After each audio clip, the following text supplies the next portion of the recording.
بسم اللہ الرحمن الرحیم۔ السلام علیکم۔ دریائے نیل مصر کا بہت قدیم دریا تھا۔ تاریخ دانوں کے مطابق ایک دن مصر کے لوگوں کا کچھ ہجوم حضرت عمرو بن العاص رضی اللہ عنہ کے پاس پہنچا اور ان لوگوں نے شکایت کی کہ دریائے نیل کا پانی بہت ہی کم رہ گیا ہے اور جلد یہ پانی ختم ہو جائے گا۔ دریا کے پانی کم ہونے کی وجہ سے ہماری فصلیں برباد ہو رہی ہیں اور بہت جلد جب یہ پانی سوکھ جائے گا تو ہمارے جانوروں کے پینے کے لیے اور ہمارے لیے پانی نہیں رہے گا۔ صدیوں سے ہمارے ہاں ایک قدیم رسم چلی آ رہی ہے کہ جب کبھی بھی دریائے نیل میں پانی کم ہو جاتا ہے تو ہم سب لوگ ایک مقررہ تاریخ کو ایک کنواری لڑکی کو اس کے والدین کی اجازت کے ساتھ زیب و زینت کر کے اور زیور پہنا کر دلہن کی طرح سجا کر دریائے نیل میں گرا دیتے ہیں۔ اس طرح دریائے نیل میں پانی چڑھ جاتا ہے۔ اگر آپ اجازت دیں تو ہم یہ رسم ادا کرنا چاہتے ہیں۔ ان لوگوں کے جواب میں حضرت عمرو بن العاص رضی اللہ عنہ نے فرمایا، یہ تو بڑی ظالمانہ رسم ہے۔ تو اہل مصر کہنے لگے کہ اگر ہم یہ رسم ادا نہیں کریں گے تو دریائے نیل میں پانی کم ہو جائے گا تو ہم لوگ پیاس اور غذا کی قلت سے ہی مر جائیں گے۔ حضرت عمرو بن العاص رضی اللہ عنہ نے فرمایا، تم لوگ بہت نادان ہو۔ اللہ کے حکم کے بغیر کچھ نہیں ہوتا۔ اللہ کے حکم کے بغیر نہ ہی دریا میں کبھی پانی کم ہو سکتا ہے اور نہ ہی زیادہ، اور اسلام ایسی فضول رسومات کو رد کرنے کے لیے ہی آیا ہے۔ میں تمہیں ایک بے گناہ لڑکی پر ظلم کرنے کی اجازت ہرگز نہیں دوں گا۔ اتفاق سے دریائے نیل میں پانی کم ہونے لگا اور لوگ ہجرت کر کے مصر چھوڑ کے جانا شروع ہوئے۔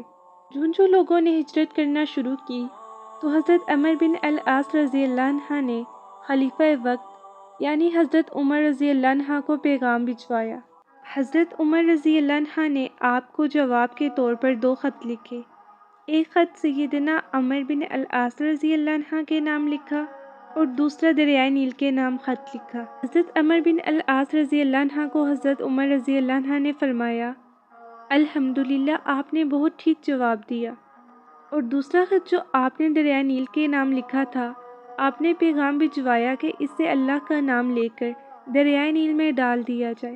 خط دریا میں ڈالنے سے پہلے جب تحریر نکال کر حضرت عمر بن العاص رضی اللہ عنہ نے پڑھی تو اس میں لکھا تھا، اے دریائے نیل، اگر تو اپنی مرضی سے بہتا ہے تو ہمیں تیری ضرورت نہیں، اور اگر تو اللہ کے حکم سے بہتا ہے تو زمین پر اللہ کا خلیفہ عمر تجھ کو حکم دیتا ہے کہ تو چل۔ جیسے ہی یہ خط دریائے نیل میں ڈالا گیا ویسے ویسے دریا میں پانی بڑھنے لگا اور دریا چلا اور ایسا چلا کہ آج تک یہ دریا نہیں رکا۔ یہ دنیا کا وہ واحد دریا ہے جس کا پانی کبھی کم نہیں ہوا۔ بلا شبہ کوئی بھی کام اللہ ہی کی جانب سے ہوتا ہے۔ ہم لوگوں کا توکل بہت کمزور ہے۔ اللہ کی قدرت بہت وسیع ہے۔ یہ اسباب جہاں میں اللہ کی بنائی ہوئی چیزیں بھی اللہ کے بندوں کو تبھی نفع پہنچاتی ہیں جب اللہ چاہے۔ اسی لیے اپنا تعلق اللہ سے مضبوط کریں تاکہ اللہ رب العزت اسباب جہاں میں ان تمام اسباب اور چیزوں کو آپ کے حق میں کر دے۔